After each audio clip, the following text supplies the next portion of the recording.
Olá, boa noite. O papel das bibliotecas em um mundo cada vez mais dominado pelos celulares e tablets. Esse é um dos temas do seminário promovido pelo Senado em parceria com a Câmara dos Deputados e diversas entidades nacionais e internacionais da informação. O objetivo do seminário é discutir temas relacionados ao papel das bibliotecas como promotoras de mudanças, além de elaborar ações e planos para uma colaboração na região da América Latina e Caribe. A diretora do Instituto Brasileiro de Ciência e Tecnologia lembrou que nesta semana se comemora o Dia do Bibliotecário e que o desafio desses profissionais é enfrentar as dificuldades que as bibliotecas têm encontrado com a globalização e a tecnologia. A gente tem quebrado muros, aberto portas e integrando muito mais a sociedade ao conhecimento que a biblioteca possui, administra e integra. Sabemos que são tempos difíceis e que nós precisamos cada vez mais trabalhar de forma cooperativa, como estamos fazendo aqui agora, para que possamos alcançar os nossos objetivos. O pesquisador Eugênio Butti lembrou que as novas tecnologias têm provocado um esvaziamento das bibliotecas. Talvez isso não seja sentido nas bibliotecas que de fato existem, que estão instaladas aí, que produzem o que produzem, que fazem o que fazem com tanto brilho, mas há um esvaziamento no abstrato, eu quero dizer, um esvaziamento do conceito da biblioteca transformadora. Para a diretora da Unesco no Brasil, a melhor forma de se promover a paz é permitir o acesso à informação e ao conhecimento. Olhando para uma sociedade que flerta com a barbárie, que segue, diante da maior crise humanitária que já viveu, é muito importante que a gente se pergunte sobre o papel do acesso à informação e ao conhecimento e o papel das bibliotecas nisso, E aí eu acho que essa lembrança do ativismo do bibliotecário no controle da qualidade da informação, a lembrança do código de ética do bibliotecário, com a dimensão de que é preciso controlar e vigiar, a qualidade do conhecimento que se produz e, sobretudo, do conhecimento que está disponível. A presidente da IFLA, Federação Internacional de Associações e Instituições Bibliotecárias, Glória Salmeron, foi exaltada pelos palestrantes por ter um papel importante na execução das metas da Agenda 2030 da ONU, em prol de um mundo mais inclusivo e sustentável. As bibliotecas atendem à humanidade, atendem a todo o mundo. As bibliotecas são espaços livres onde todo o mundo, sin ninguna distinción, pueden entrar y pueden acceder a la información. A Previdência Rural foi tema de audiência pública na Comissão de Direitos Humanos nesta segunda-feira. Convidados alertaram para as condições duras do trabalho rural e defenderam um olhar mais humano para os homens e mulheres do campo. A audiência começou com um vídeo. O senador Paulo Paim aceitou o desafio de ver de perto o sufoco que é o trabalho rural. Isso se tiver inteiro ainda, porque no mínimo deve estar esgualepado de tanto trabalhar.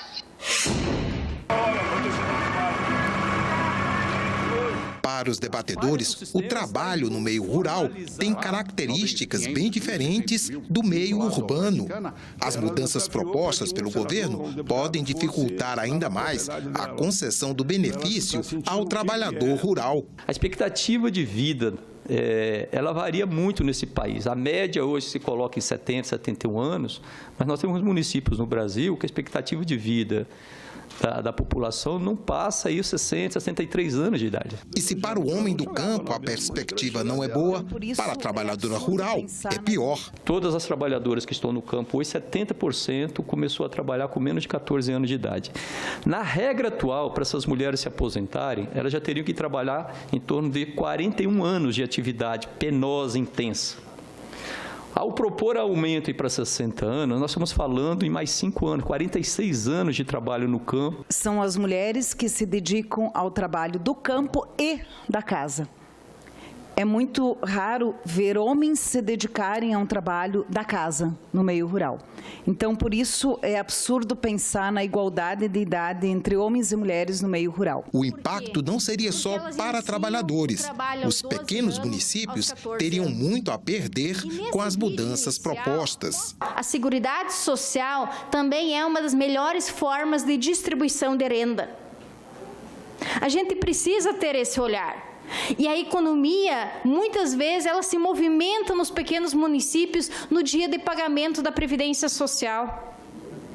E esses benefícios pagos pela Previdência Social move a economia, porque os aposentados recebem o benefício, vão na farmácia, vão no supermercado e ali eles já estão consumindo aquele benefício. Outros aspectos a se considerar seriam a informalidade no campo e a perpetuação de desigualdades históricas. O Brasil tem 4 milhões de trabalhadores rurais, sendo que desses 4 milhões, 68,7% são pretos ou pardos. Nunca conseguiríamos incluir negros na sociedade como um membro efetivo da sociedade, com capacidade de crescimento, né, seja cultural, que tenha condições de estabelecer aos seus filhos uma melhor condição de vida do que teve, do que recebeu. A informalidade no campo é de 60%.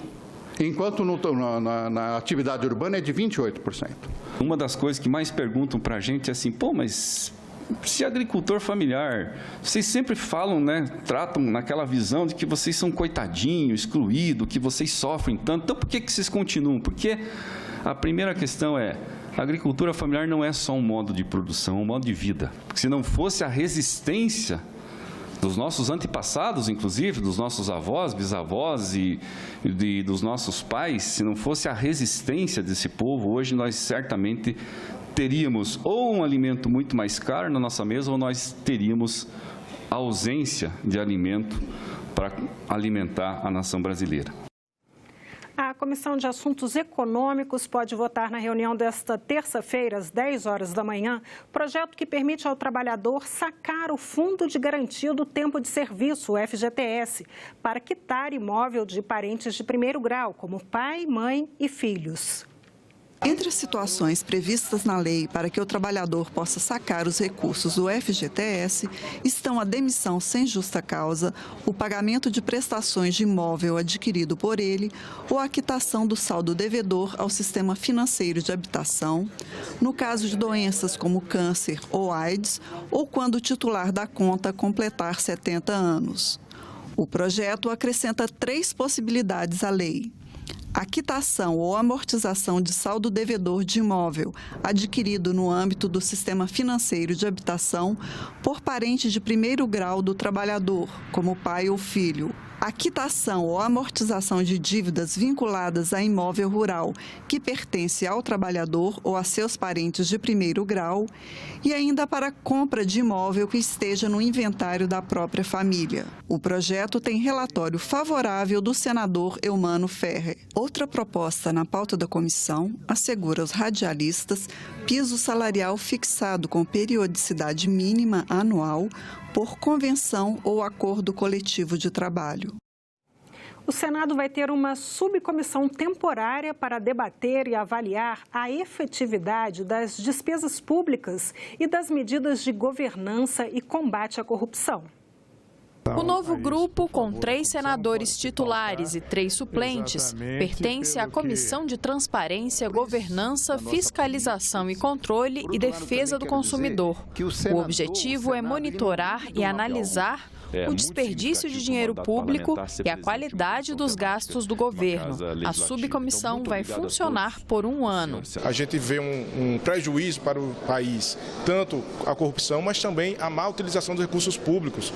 Às vezes os gestores fazem escolhas erradas e isso causa um prejuízo à população. Essa comissão será um braço importantíssimo para que a gente possa buscar eficiência na aplicação dos recursos públicos. Você tem no Brasil hoje estradas inacabadas, ferrovias inacabadas, creches, escolas, hospitais que não tiveram planejamento para ter os recursos para sua conclusão e financiamento. O gasto com dinheiro público tem que ser observado com toda a condição de se realizar a obra, se concluir a obra em benefício da população. O dinheiro arrecadado do contribuinte tem destinação definida na lei orçamentária. A aplicação desses recursos é fiscalizada tanto pelo próprio Poder Executivo por mecanismos de controle interno, o que faz a Controladoria Geral da União, por exemplo, como pelo Poder Legislativo. É o chamado controle externo das administrações públicas. E parte desse monitoramento do Congresso é feito em conjunto com o Tribunal de Contas da União. A gente pode destacar a fiscalização de obras que a gente faz, que o Tribunal de Contas da União faz todos os anos, nas principais obras, e que, a partir dessas fiscalizações, se identificam irregularidades com indicativos de paralisação do orçamento, de encaminhamento de recursos do orçamento para aquelas obras. Além disso, nós avaliamos também as políticas públicas e encaminhamos anualmente o relatório de políticas públicas para o Congresso Nacional. Além do mais, existe também as contas do governo, que nós fazemos o parecer prévio das contas do governo para que o Congresso julgue. Na opinião deste consultor do Senado, o trabalho pode se intensificar com a nova subcomissão temporária durante este ano. Acho que as perspectivas são muito positivas, no sentido de a gente melhorar não só a qualidade do gasto, né, mas os processos que levam às decisões sobre gastos. Nós vamos precisar do envolvimento sistemático da própria comissão de fiscalização aqui do Senado, assim como das comissões, as demais comissões, que são as comissões temáticas, tá? E também do envolvimento da Câmara dos Deputados, tá? Além desses agentes fiscalizadores, há também o controle social. O cidadão pode acompanhar os gastos do Executivo por meio dos portais de transparência da União, dos estados e municípios e ainda pela Lei de Acesso à Informação. Qualquer pessoa pode solicitar dados do governo, desde que não sejam considerados sigilosos. O material disponibilizado precisa estar em linguagem simples, mas nem sempre isso acontece. Por isso, algumas entidades, como a Associação Contas Abertas, fazem essa tradução. O próprio linguajar orçamentário, ele é um pouco árido, né? Não são todas as pessoas que entendem o que é empenhado, restos a pagar, liquidado, enfim. E é sempre preciso que existam instâncias, né, que possam fazer esse acompanhamento de uma forma mais natural. Num país com as dimensões continentais como o Brasil, não basta só nós imaginarmos que esses órgãos oficiais vão conseguir dar conta de todo esse acompanhamento, de toda essa fiscalização que seria necessária. Então, o controle social me parece muito importante e, felizmente, ele está crescendo aqui no Brasil. A presença das mulheres com mandato no Congresso Nacional e a participação delas na política. Esse é o tema da entrevista de hoje. A jornalista Renata de Paula conversou com a senadora Zenaide Maia, do PROS do Rio Grande do Norte. Olá! Num ranking de 190 países, o Brasil ocupava a posição número 152 em participação de mulheres no parlamento. A gente vai conversar sobre o assunto com a senadora Zenaide Maia, do PROS do Rio Grande do Norte. Seja bem-vinda, senadora. Você, muito obrigada, porque eu acho que chamar atenção para a participação feminina nas decisões do povo brasileiro, quanto mais visibilidade a gente der, melhor. Senadora, esse dado é de 2017, de participação de mulheres no parlamento. Ele é monitorado pela União Interparlamentar, que é uma organização de parlamentos do mundo inteiro com sede na Suíça. Já em 2018, o país ocupava a 32ª posição em 33 países da América Latina e Caribe. Por que isso acontece no Brasil? Olha, todos esses países, a gente sabe que eles criaram cotas. Por exemplo, eu vou falar aqui do México. Era assim como a gente, lá embaixo. Eu tive lá numa reunião de mulheres, que era aquele programa mundial Rifochi, eles por elas, e elas lá criaram uma lei de cotas, como a gente tentou aqui, mas foi barrado na Câmara, que teria 10% em 3 legislaturas. Isso seria como empoderar a gente, e daí para lá acabaram-se as cotas e elas continuam. O México tem... A lei obrigou 10% de mulheres independente da votação. Da votação. Teria que ter 10 mulheres por 3 legislaturas seguidas. E depois acabaria, porque aí foi uma maneira, está aprovada. A própria Argentina já teve. Uma coisa que chama a atenção da gente é, por exemplo, a Bolívia.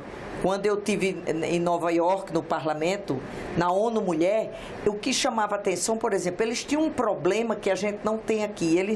Eles tiveram que criar um instituto para qualificar índias, qualificar as mulheres para poder elas fazerem parte do parlamento. E nós não temos esse tipo de problema. E a participação de mulheres na Bolívia cresceu imensamente, praticamente metade, ou mais da metade. Mais da metade eles cresceram, porque é o seguinte, todas as nações do mundo reconhecem que se mais de 50% da população são mulheres, se elas não estão representadas é porque a população não está representada.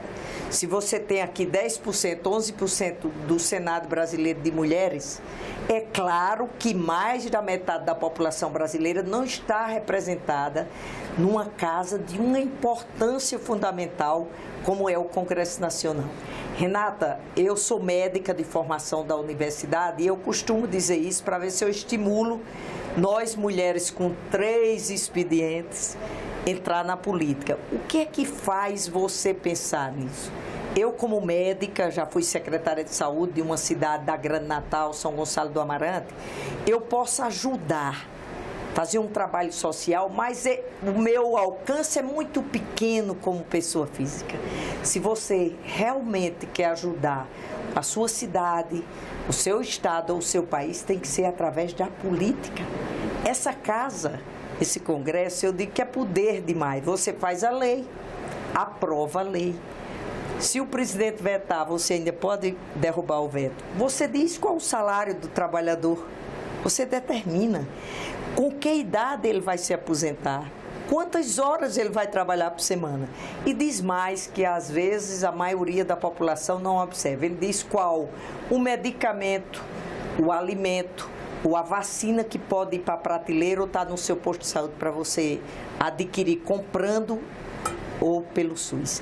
Então, é muito poder e se nós não chegarmos a esse poder, com certeza nós nos omitimos de defender as mulheres desse país, que é mais de 50% da população. É muita responsabilidade. Eu consideraria a gente não ter esse olhar diferenciado para ocupar cargos de decisões no país. É como se você se omitisse de defender as mulheres desse país, que é mais de 50% da população. E como que mais de 50% da população não representada aqui no parlamento se qualifica, né, e se interessa pela participação política? A gente tem que mostrar. Porque com a nossa legislação hoje a gente não tem uma cota de participação no parlamento, a gente tem uma cota de participação em eleições, né, e recursos destinados a mulheres para participarem das eleições obrigatoriamente já. Que já foi uma inovação ganho, de 2018. Né? Que já foi um ganho, porque botava os 30%, mas era só para completar as cotas. Então, mas não a participação feminina na Câmara cresceu. Cresceu. A participação feminina deu uma guinada grande. Nós temos 77 agora. Eram 51 na última legislatura. Então, nós temos que fazer um trabalho. E eu costumo dizer, porque fala muito em a gente se empoderar. Claro que a gente precisa se empoderar. Agora, eu considero se empoderar não é só você ganhar bem, ter um salário alto. Nós temos que nos empoderar de conhecimentos. Conhecimentos é poder. Eu queria só mostrar aqui como é que faz. Por exemplo, a maioria das entrevistas que eu vou dar, eu sei que a violência contra a mulher é algo que a gente tem que ter um olhar diferenciado. Eu digo que isso a gente só adquire dia a dia exigindo respeito a partir de casa, com educação, educação e educação. Temos que mostrar essa importância, porque nós, se a gente for analisar, a gente veio dos coronéis. E era comum as famílias querer ter mais homens, porque o trabalho era braçal e todo mundo queria um morador que tivesse mais filhos homens. Então, para a gente quebrar essas barreiras não foi fácil. Agora eu digo que a primeira mulher eleita prefeita da América Latina foi do meu estado, que é Alzira Soriano, foi prefeita eleita de Lages, um município lá do sertão que chove muito pouco, e ela venceu todos os coronéis. Em 1927, quando mulher não era nem autorizada mulher a votar, mas ela descobriu uma legislação lá no Rio Grande do Norte, se candidatou e ganhou dos coronéis. Quer dizer, ela deve estar pensando assim, 100 anos, mais de 100 anos depois, Rio Grande do Norte, o que é que está fazendo que só bota uma senadora e uma deputada federal? Então, Mas tem uma governadora também, sim, né? Mas nós foi a primeira mulher a votar no Brasil, foi do Rio Grande do Norte, a professora Maria do Céu de Mossoró. Então, nós temos um pioneirismo nisso, mas temos que crescer muito mais. E eu digo o seguinte, temos que participar. Quando diz, não, é só a parte social. Não, a gente está na parte social, mas eu acho que a gente tem que fazer parte. Tributação. Eu estou aí numa comissão e estou discutindo a reforma tributária solidária, porque nós, mulheres, temos que conhecer, temos que participar dos orçamentos, sim, gente. E é assim que a gente vai chegar lá. Agora, precisamos das cotas, porque está provado no mundo inteiro que se fez cotas. Não estou dizendo aqui, não estou defendendo, até porque eu fui eleita deputada federal e senadora sem precisar das cotas, mas a gente sabe que não é tão simples assim, entendeu? Se a gente tiver as cotas por 2 legislaturas, como era a proposta da PEC lá, que a gente perdeu na Câmara, foi engavetada, e depois a gente que andasse com nossas próprias pernas, precisamos disso. E tudo isso começa pela educação. Você vê que quando as coisas dependem de um processo seletivo, de concursos públicos, nós já quase nos igualamos. Um processo seletivo para médicos, hoje tem mais mulher do que homens. Mas quando vai para, os vestibulares das universidades, das universidades, nós já são mais mulheres são mais mulheres que terminam a graduação. São mais mulheres que terminam a graduação e nós precisamos, mas esses não são os poderes de decisão. Infelizmente aqui é tudo mais homens, e outra coisa, mulher deveria ter um olhar mais diferenciado. Eu não estou querendo aqui dizer que você vai votar em alguém só porque é mulher. Tem que ter propostas. Mas tem que ter um olhar diferenciado, porque nós vamos eleger sempre os homens e nós precisamos. Aquilo que eu termino dizendo, eu costumo dizer, o fato de não nos candidatarmos, não lutarmos para ter espaço na casa, que é o Congresso Nacional, que define a vida de cada homem e cada mulher desse país, eu considero assim uma omissão. Então vamos vencer tudo isso e vamos nos candidatar e se eleger e dizer, podemos sim. Você vê uma mesa diretora. A maioria, eu quero chamar a atenção para isso. A mesa diretora dessa casa, uma 4ª suplente, né? Leila. Quer dizer, por que uma mesa diretora sem ninguém? Eu passo nesses corredores aqui, eu vejo um espaço pequeno ainda das senadoras. E dos homens tem corredores inteiros.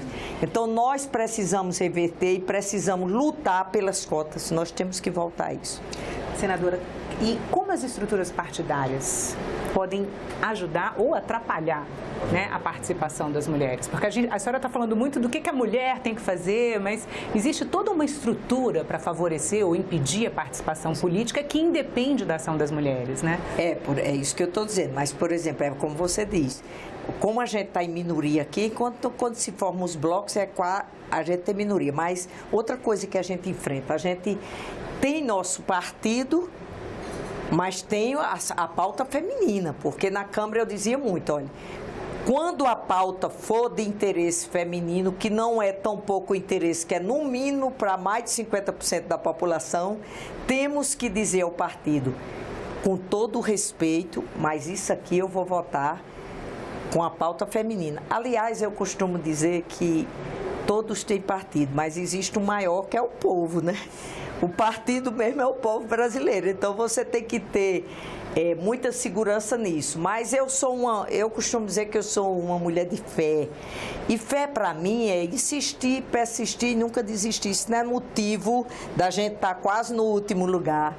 É motivo para a gente se animar e ver que nós precisamos estar aqui, porque senão é como você diz, as decisões são muito além, passa por cima da gente, a gente não tem esse poder e você vê às vezes o olhar assim, mulher falar de economia, mulher falar de reforma tributária, ele já considera. E a gente tem que correr atrás disso. E eu acho o seguinte, a educação. Eu queria dizer aqui um exemplo. Eu sou filha de um pequeno agricultor, minha mãe costureira, e 16 filhos. 8 homens e 8 mulheres. Mas meu pai, que nasceu em 1911, ele tinha um diferencial. Porque mesmo minhas irmãs mais velhas, ele dizia o seguinte, mulher, quando as mulheres antigamente era só para casar, né? Preparavam o enxoval. Papai dizia, mulheres, minhas filhas têm que se formar, que ele dizia, como ele, papai não tinha nem um primário completo, era ter um nível superior, fazer uma universidade, para poder se casar. Isso era uma raridade. Você está entendendo? Para aquela época, minhas irmãs, ele não queria nem ouvir falar que alguém casasse sem antes se formar. Você está entendendo? Então, por isso que eu digo, educação, educação e educação. Respeito que a gente tem que criar todo dia. Pedir à mídia, como vocês, para dar visibilidade, não só no 8 de março, mas nós precisamos disso todo dia. Conhecimento é poder.